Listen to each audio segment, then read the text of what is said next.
സ്നേഹം, സന്തോഷം. കൂടുതൽ ആളുകളും അവരുടെ ജീവിതയാത്രയിൽ മോഹങ്ങളും സ്വപ്നങ്ങളും ആഗ്രഹങ്ങളും മാത്രമായിട്ട് അവരുടെ ജീവിതം എരിഞ്ഞടങ്ങി ഒതുങ്ങിപ്പോകുന്നു എന്നുള്ളത് നമ്മൾ കാണുമ്പോഴാണ് എന്താണ് ഒരു ലക്ഷ്യബോധത്തിൻ്റെ പ്രാധാന്യം എന്ന് നമുക്ക് മനസ്സിലാവുക.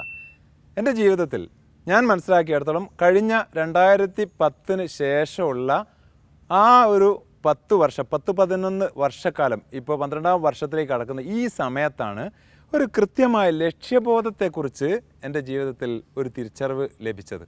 അതിനുശേഷം ഒരു ലക്ഷ്യം എഴുതുന്നതിനെക്കുറിച്ച്, അതുപോലെ തന്നെ ആ എഴുതിയ ലക്ഷ്യങ്ങൾ നേടുന്നതിനെക്കുറിച്ച്, അതിൻ്റെ ശ്രമങ്ങളെക്കുറിച്ച്, അതിൻ്റെ ആസൂത്രണങ്ങളും കർമ്മ പദ്ധതികളും ആക്ഷൻ പ്ലാനും എങ്ങനെയൊക്കെ നടത്താം, എങ്ങനെയൊക്കെ തടസ്സപ്പെടുന്നു, എന്തൊക്കെയാണ് അതിൻ്റെ വിഷയങ്ങൾ, എന്തൊക്കെയാണ് അത് മുന്നോട്ട് കൊണ്ടുപോകുമ്പോഴുള്ള നമുക്കുള്ള പ്രതിബന്ധങ്ങൾ എന്നതൊക്കെ മനസ്സിലാക്കാൻ സാധിച്ചത് നമ്മുടെ ജീവിതത്തിലെ ഈ കാഴ്ചപ്പാട് എന്ന് പറഞ്ഞാൽ ഒരു ഗോൾ സെറ്റ്, ജീവിതത്തിൽ നേടേണ്ട, നമുക്ക് അനുഭവിക്കേണ്ട, അല്ലെങ്കിൽ നമ്മുടെ ജീവിതം കൊണ്ട് ഈ ലോകത്ത് നമുക്ക് ബാക്കിയാക്കേണ്ട ഏറ്റവും പരമപ്രധാനമായ ഒരു വസ്തുതയെക്കുറിച്ചുള്ള ഒരു മിഷൻ, അതുപോലെ തന്നെ നമ്മുടെ ജീവിതത്തിൻ്റെ മൊത്തമായിട്ടുള്ള അവസാനിക്കുന്നതിന് മുമ്പേ എത്തിപ്പെടേണ്ട ഒരു ദാർശനികമായ അടിത്തറ, അല്ലെങ്കിൽ ഒരു ലക്ഷ്യബോധം, ഒരു വിഷൻ, ഇതിനെ കൃത്യമായി മനസ്സിലാക്കിയതിന് ശേഷമാണ് എനിക്കൊരു ഗോൾ സെറ്റ് എഴുതാൻ സാധിച്ചത്.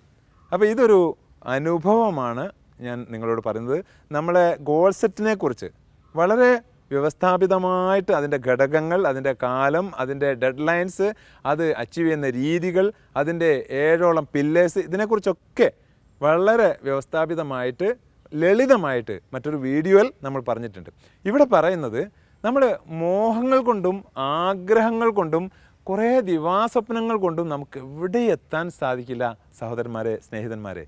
അതിന് നമുക്ക് ചെന്നെത്താൻ കഴിയുന്ന, നമുക്ക് എത്തിപ്പെടാൻ കഴിയുന്ന ഒരു ലക്ഷ്യത്തെ നമ്മൾ ആദ്യം കാണുകയും അതിനു വേണ്ടിയുള്ള പരിശ്രമങ്ങളിൽ, കർമ്മപദ്ധതിയിൽ, നടപടിക്രമങ്ങളിൽ ഓരോ ദിവസവും ചെറുതാണെങ്കിലും അതിലേക്ക് നമുക്ക് അടുപ്പിച്ചെടുക്കുന്ന കാര്യങ്ങളിൽ നമ്മൾ വ്യാപൃതരാകുകയും ചെയ്യുമ്പോഴാണ് നമുക്ക് ആ ലക്ഷ്യത്തിലേക്ക് എത്താൻ സാധിക്കുന്നത്.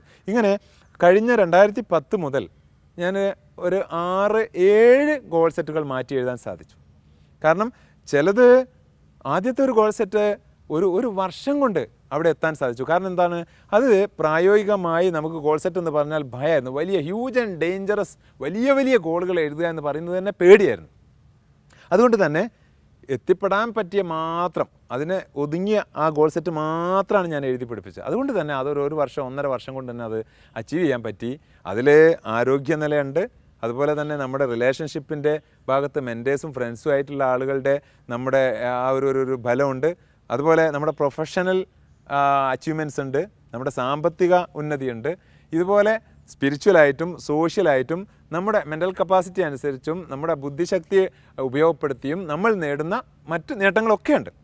ഇതെല്ലാം നമുക്ക് സാധിക്കുന്നത് തീർച്ചയായിട്ടും അത് അച്ചീവ് ചെയ്തതിന് ശേഷം 2ാമത്തെ സ്റ്റെപ്പിലേക്ക് എൻ്റെ ഗോൾ സെറ്റ് മാറ്റി എഴുതാൻ എനിക്ക് പറ്റി. ഇതെല്ലാം എൻ്റെ കയ്യിൽ ഇപ്പോൾ ഉണ്ട്. അങ്ങനെ അതിൻ്റെ മേലെ 3ാമത്തതും 4ാമത്തതും 5ാമത്തതും 6ാമത്തതും ഇപ്പോൾ 7ാമത്തത് പണിപ്പുരയിലാണ്. ഇത് പറയുന്നത് എന്താണെന്നറിയോ, നമ്മൾ ഒരു ഗോൾ സെറ്റ് എഴുതുക എന്നൊക്കെ പറയുമ്പോൾ ഒരു നാണക്കേടായിട്ടൊക്കെ പലരും അങ്ങനെ വിചാരിക്കാറുണ്ട്. കാരണം ഇതെന്താ, എഴുതിയിട്ടില്ലേ ജീവിതത്തിന്, അതൊക്കെ നേടാൻ പറ്റൂലേ, വലിയ ആളുകളൊക്കെ ഇത് എഴുതി പിടിപ്പിച്ചിട്ടാണോ എന്നൊക്കെ. പക്ഷേ നമ്മൾ ആലോചിക്കുക, നമ്മൾ സാധാരണക്കാരാണ്. വലിയ ആളുകൾക്ക് അവരുടെ ഡിറ്റർമിനേഷൻ പവർ, അവരുടെ വിഷൻ, അവരുടെ മിഷൻ, അവരുടെ മനസ്സിൽ തന്നെ വളരെ സജീവമായി കിടക്കുന്ന ഗോൾ സെറ്റ്, ഇതെല്ലാം അവരെ കർമ്മ പദ്ധതിയിലേക്ക് വളരെ ആക്ടിവേറ്റ് ചെയ്യും. എന്തൂസിയാസ്റ്റിക് ആയിട്ട് വളരെ അച്ചീവ്മെൻറ്റിലേക്ക്, അക്കംപ്ലിഷ്മെൻറ്റിലേക്ക് അവരെ ദ്രുതഗതിയിൽ അവർ തന്നെ സെൽഫ് മോട്ടിവേറ്റഡ് ആണ്. എന്നാൽ നമ്മുടെ കാര്യം അങ്ങനെയല്ല. നമ്മൾ ഒരു ദിവസം എഴുന്നേറ്റ് വീണ്ടും തിരിച്ച് ഉറക്കത്തിലേക്ക് പോകുന്നതിന് മുമ്പേ പല കാര്യങ്ങളിൽ ഇടപെട്ട് നമ്മുടെ ചിന്തകളും നമ്മുടെ കർമ്മപദ്ധതികളും നമ്മുടെ പ്ലാനുകളും ഒക്കെ പൊട്ടിപ്പോവും. ഇവിടെയാണ് നമ്മുടെ ഒതുക്കിയെടുത്ത് നമ്മളൊരു ട്രാക്ക്, ഒരു വണ്ടി ട്രാക്കിലേക്ക് കയറി ഓടുക, അല്ലെങ്കിൽ ട്രാക്ക് തെറ്റി ഓടുക, ഇത് രണ്ടല്ലേ. അപ്പോൾ ട്രാക്കിലേക്ക് കയറ്റിയെടുക്കാനുള്ള വലിയ ശ്രമത്തെയാണ് ഗോൾ സെറ്റ് കൊണ്ട് ഉദ്ദേശിക്കുന്നത്.